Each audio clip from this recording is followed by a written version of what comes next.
Alaikum salam wa rahmatullah, Seyed Ali Moussavi. Je voulais d'abord vous remercier pour toutes les vidéos que vous êtes en train de réaliser. Je vous en prie. Euh, je suis musulman, j'aime Ahlul Bayt alayhim salam. Je fais ma propre recherche. Je suis quelqu'un qui me base généralement sur le Coran et ensuite sur les preuves et les argumentations que je peux atteindre. Donc par rapport aux livres, par rapport à vos vidéos, à d'autres vidéos. Et je trouvais ça vraiment splendide qu'en France, on puisse avoir autant de documentation. Au niveau des questions, j'ai pas réellement de questions à proprement parler sur le thème religieux parce que il y a énormément de vidéos déjà que vous avez fait. Vous avez traité énormément de sujets. Il faudrait d'abord que je regarde tout pour me permettre de vous poser une question comme ça. Mais s'il y a une question que je pourrais vous poser, ce serait plutôt une question qui est d'ordre secondaire, qui est sur l'époque que nous sommes en train de traverser actuellement, Oui, qui est quand même inquiétante pour la nation musulmane, parce qu'avec le nombre d'informations qu'on peut accéder aujourd'hui grâce à Internet, Telegram, etc., malheureusement, ou peut-être c'est la volonté d'Allah aussi, donc tant mieux, nous sommes extrêmement divisés entre musulmans. Et je voudrais savoir quel est le conseil que vous pouvez me donner à ceux qui prônent l'unité pour essayer de faire en sorte que qu'avec les autres musulmans, on puisse, euh, comment pourrais-je vous dire ça, mener une action commune euh, dans la bonne voie, en faisant le bien. Est-ce que vous arrivez à comprendre un peu ce que je dis? Je suis un peu oui, oui. stressé. Vous étiez musulman avant, non chiite, Oui, ou vous moi, n'étiez pas non, musulman? moi, je suis musulman. De base sunnite parce Oui, que je suis maghrébin, je viens d'Algérie, oui, mais mon père fait des recherches, mon grand-père fait des recherches. De base, eux, ils étaient surtout beaucoup basés sur le Coran parce que au niveau des hadiths, on pense que les hadiths restent des sources humaines, oui, donc non fiables, et le Coran et sa méditation sont largement suffisants si on fait nous aussi l'effort de faire la bonne œuvre. En gros, même si j'étais pas musulman et que je fais la bonne œuvre, j'ai regardé certaines de vos vidéos où vos conclusions ne sont pas très loin. Mais si une personne commet la bonne œuvre toute sa vie, elle n'est pas censée être punie, sauf si elle a vraiment euh, eu l'intention de vouloir prier autre chose que Dieu. Vous voyez ce que je veux dire? oui, je comprends. Oui, En gros, je crois au jugement dernier, etc. Mais je n'ose pas dire le mot chiite parce que déjà très jeune, quand je disais ça, ça pouvait causer de la confusion. oui, Parce que nous, en France, on a plutôt un islam, comment je pourrais dire, qui suit les livres qui viennent d'Arabie Saoudite, donc wahhabite, et quand on fait des recherches, c'est un islam qui est descendu des Omeyyades, etc. J'ai pas envie de refaire toute une description sur cela. oui, Mais je trouve qu'on traverse une époque assez complexe. Je sais que vous parlez pas de politique, j'avais bien compris, parce que la politique est quelque chose qui se passe. Mais nous, en tant que musulmans, comment peut-on faire en sorte d'unifier les musulmans, en fait? Enfin, mener des actions unies avec d'autres musulmans. oui. Parce que Ben, j'ai un... oui, Ouais. oui, continuez, oui, Par exemple, j'ai des amis à moi qui me disent oui, pourquoi tu ne vas pas au Hajj, etc., etc. Et cetera. Et moi, je leur explique que pour moi, c'est quelque chose qui n'est pas tout de suite impératif, déjà par rapport aux moyens et par rapport à d'autres choses, en fait. Je sais pas comment je pourrais vous expliquer. mhm, En fait, je voudrais juste des conseils pour pouvoir, en gros, faire en sorte de mener des actions communes entre tous les musulmans et tous les croyants. oui, je comprends parfaitement. Déjà, l'objectif dont vous avez parlé, c'est noble, de vouloir voir un jour où il n'y a pas de division chez les musulmans, dans la communauté musulmane. Moi, je veux dire que est-ce que ça se réalise, même si on fait beaucoup d'efforts pour garder l'union, ça peut se réaliser même si c'est difficile. Il y a toujours des personnes qui n'ont pas en fait cette ouverture d'esprit de vouloir être un peu flexible dans leur argumentation, dans leur pensée, dans leur comportement à l'égard de ceux qui croient différemment. C'est ça qui a causé en fait beaucoup de divisions. Il y en a chez les sunnites, chez les chiites, chez les autres branches, des personnes qui sont pas tolérantes, qui ne supportent pas des avis différents. Peu importe, par exemple, je peux être chiite et dès que je vois un non-chiite des croyances tout à fait différentes, je dis non, je supporte pas, qu'est-ce que tu dis, ça c'est faux, etc., etc. Alors, la solution, en fait, au moins des solutions personnelles. On peut pas en fait prendre des décisions pour toute la communauté, mais au moins on peut prendre des décisions pour nous-mêmes.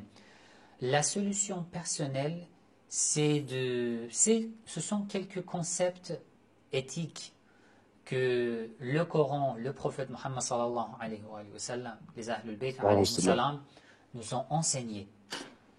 D'abord, dans les conversations, si j'essaye de respecter les gens, chaque personne avec n'importe quelle croyance différente, si j'essaye de respecter. Deux, si j'essaye de visionner les choses, de voir les choses par la vision de cette personne avec qui je parle. Par exemple, je suis chiite, je parle avec un salafiste qui croit que je ne suis pas musulman.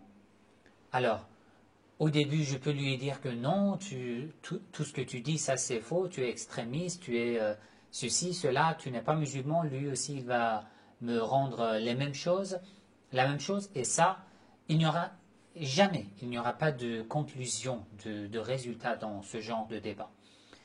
Mais essayez de voir les situations des personnes avec qui on parle. Normalement, même dans une famille, nous voyons que les gens, les membres d'une famille, ne sont pas pareils. Un frère pense différemment par rapport à un autre frère, par rapport à sa sœur. Si j'arrive à accepter ces différences et à ne pas limiter la miséricorde de Dieu, le paradis de Dieu, juste pour une petite minorité, dans ce cas, je pourrais avoir une ouverture d'esprit pour pouvoir communiquer avec n'importe quelle personne, soit musulmane, soit non musulmane. Mais si je pense que, par exemple, vous avez dit que vous basez plus sur le Coran, parce que vous trouvez les hadiths comme une production Non, humaine. smah de vous interrompre, Sayed. Oui. Euh, Je regarde les hadiths de Ahl-Sunnah wa Jama'a de base. Ensuite, j'ai lu un livre. Déjà, j'avais autour de moi mes oncles, etc. Parce qu'en fait, comment vous expliquer? Comme je vous ai dit, je vis dans un milieu, pour être plus précis, dans un quartier, dans une cité, etc. où on allait prier dans un musalla avant. Et là-bas, les gens étaient assez extrêmes, pour vous Ouais. dire les choses. Ça veut dire que si, par exemple, je posais une question qui ne satisfaisait pas un ami ou un collègue de prière, tout de suite j'étais un apostat, ou tout de suite c'était des questions qui menaient à l'égarement ou qui menaient. Donc c'est pour ça que j'essaie d'être très prudent avec ça. Ouais, Mais je comprends. intérieurement, personnellement, ça ne regarde qu'entre moi et Allah, bien évidemment, mais je le partage ici avec plaisir. J'ai un amour profond pour Ahlul Bayt alayhim salam, pour Rasul sallam, et je reste toujours dans la recherche. Donc, même s'il y a un degré d'incertitude, et il se doit en tant que musulman, j'ai l'impression d'avoir toujours un petit degré d'incertitude, sauf sur la parole d'Allah, Je comprends. parce que la parole d'Allah ne peut se faire prendre ni par avant ni par derrière. Et Allah nous récite plusieurs versets pour convaincre le croyant que la base du Coran est parfaite, Mhm. alors que le hadith peut se remettre en question. Mais il y a des hadiths, par exemple, que je vais dire une bêtise, de Imam Moussa Reza, alayhi salam, qui parfois me touchent et qui vont en accord avec le Coran et que je pratique, par exemple. Par exemple, vous là, vous m'avez donné des conseils, Ouais, là, tout de suite. ouais. Euh, Je comprends parfaitement ce que vous avez dit. Je voulais juste J'essaie donner, d'être modéré. oui, je voulais juste donner un exemple. Par exemple, Mais euh, je vais entrer dans une mosquée où il y a des musulmans extrémistes. Ce dont je voulais parler, c'est que, par exemple, j'imagine que vous n'acceptez que le Coran et moi, je suis un musulman qui se base sur le Coran et les hadiths. Alors, Bien sûr. je voulais parler de ce sujet. Dans ma façon de parler avec vous, comment je dois vous parler? J'ai plusieurs choix. De dire que non, tu refuses la sunna, tu n'es pas musulman. Oui, j'ai Ça, compris ça. ça provient de quoi? D'une euh, exagération dans la méthode de pensée, alors que, bon, chaque sujet, chaque propos reste à discuter. Dans Bien la sûr. façon de penser, ce que nous avons compris du Coran, ce que nous avons compris de la Sunna, des hadiths, ça c'est une règle que si tu essayes de mettre des frontières pour ta pensée, de dire que ces gens qui ne croient pas comme moi sont dehors de cette frontière, dans ce cas, tu ne peux pas profiter même de la miséricorde de Dieu. Parce que Dieu n'a toujours mis des frontières, même pour sa miséricorde. Même pour sa miséricorde. Alors Je comprends moi, tout en à fait. tant que musulman, lorsque je fréquente les musulmans extrémistes, pour moi, personnellement, d'après mon expérience, j'ai un seul but. Je ne veux pas qu'ils pensent comme moi. Je ne veux pas qu'ils croient comme moi. Jamais. Bien sûr. Je ne Bien vais pas sûr. faire convaincre les gens. Jamais. Dans aucune de mes vidéos. Bien Mais sûr, bien sûr. si j'ai un ami extrémiste, la seule chose que je vais chercher, c'est de lui faire comprendre que toi, tu es un être humain, toi aussi, tu peux faire des erreurs, les savants que tu suis peuvent faire des erreurs, moi aussi, je peux Bien faire sûr. des erreurs. Et que pour une croyance différente que tu trouves chez une autre personne, tu n'as pas le droit de soit la menacer, soit t'éloigner de cette personne. Ça, c'est quelque chose qui n'est pas acceptable dans Barakallahu l'islam. fik. Vous voyez, dans nos conversations avec les personnes qui sont extrémistes, parce que c'est un mal. Moi, je pose toujours cette question aux frères qui sont un peu, on peut dire, haineux face aux chiites. Je dis, est-ce que tu peux réfléchir, est-ce que ton islam t'a donné cette agressivité, cette Non. dureté face aux autres? Pourquoi tu essayes de montrer une agressivité, une violence face aux gens qui ne croient pas comme toi? L'islam ne t'a pas donné cette agressivité. Ça provient d'où? Donc ça provient d'une autre chose. Soit c'est de l'entêtement ou d'une manière de penser extrémiste. Ça peut provenir de n'importe quelle source, sauf de la religion. Parce que de la religion ne provient que l'amour, que la douceur, que la miséricorde, que la sagesse. Dans le Coran, Allah n'insulte pas même les polythéistes, même les impies. Mais il dit قُلْ هَاتُوا بُرْهَانَكُمْ. Venez, donnez vos preuves, vos argumentations. Basons-nous sur les argumentations. On n'a pas besoin de devenir, par exemple, violent, agressif ou insultant.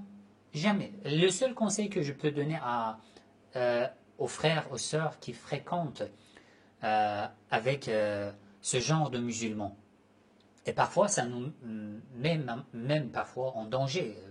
Juste le simple fait de parler, de pouvoir parler amicalement, ça nous met en danger. Mais c'est ce que je cherche toujours. De dire que même sur l'unicité divine, pense à détruire et à reconstruire jusqu'à la fin de ta vie. Peut-être l'unicité divine, la forme de l'unicité divine que je comprends aujourd'hui est différente à celle que je vais comprendre dans 20 ans, à l'âge de 50 ans. On évolue en fait à tout moment. Donc il Bien sûr. faut garder toujours la porte ouverte, la porte de l'argumentation, de la pensée. Si on peut faire comprendre en fait une seule chose, ce que je viens de dire à ces frères et sœurs qui sont extrémistes, qui ne supportent pas des avis différents, vraiment nous avons accompli notre mission ici sur Terre. Syed Barakallahu fik pour ces mots. Vous avez été extrêmement clair et juste. Et merci beaucoup pour tout le travail que vous faites. Franchement, c'est incroyable. Merci à votre équipe aussi, Je parce que je vous en pense pas que prie. vous êtes tout seul. Barakallahu Je fikum. vous en prie. Allah yajazik wa Allah yanawarak. Que Dieu vous Salam. protège. Salam alaikum. Merci, merci.